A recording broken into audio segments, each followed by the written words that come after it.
This is how the ancient Israelites read Genesis, liturgically. So later on, when Solomon, the king, got around to building the temple as the center of the capital, the city of Jerusalem, he shattered all the records for construction because he built it in 7 years. Ordinarily, it would take 40 or 50. And then he dedicated it in the 7th month, during the Feast of Tabernacles, which lasted exactly, guess how many days? 7 days. And he led all of the people in a prayer of thanksgiving. And when you read it, guess how many petitions it has? It's divided very neatly into 7 parts. Because Solomon understood that the temple is really a miniature version of what God created in the beginning. The whole cosmos is a cosmic temple. And that temple that Solomon constructed was like a microcosm, a microcosmos. So they had a liturgical worldview. They saw the whole of creation as a temple in Genesis 1. And when you look at this material through the ancient eyes of Israelite readers, you realize that in Genesis 2, it isn't just a garden in which God planted Adam and Eve.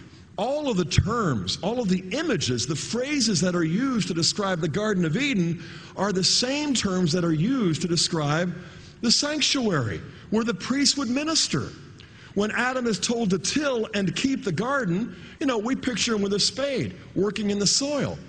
But the only time you find those 2 words used together again are where you read about what the Levitical ministers and the priests were to do in the sanctuary in Exodus.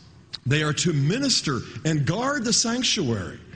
This is why ancient Jewish readers understood that in Genesis 1 you've got a cosmic temple, and in Genesis 2 you've got a garden sanctuary.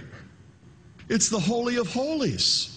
And so Adam could meet with God, and God could walk in the garden in the cool of the day.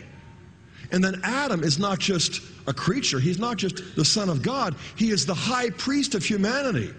He was called upon by God to do in Genesis what Aaron the high priest was called upon to do in the book of Exodus. Adam is to all of humanity what Aaron was to all 12 tribes of Israel. This high priestly representative who underwent a test where he was to sacrifice. And just as Aaron failed at the golden calf, so likewise Adam failed with the forbidden fruit. Reading the Bible liturgically began to show me that it's not just individualistic, it's not just experiential, it's not just me and Jesus and finding a verse here or a verse there that just kind of makes my heart go aflutter.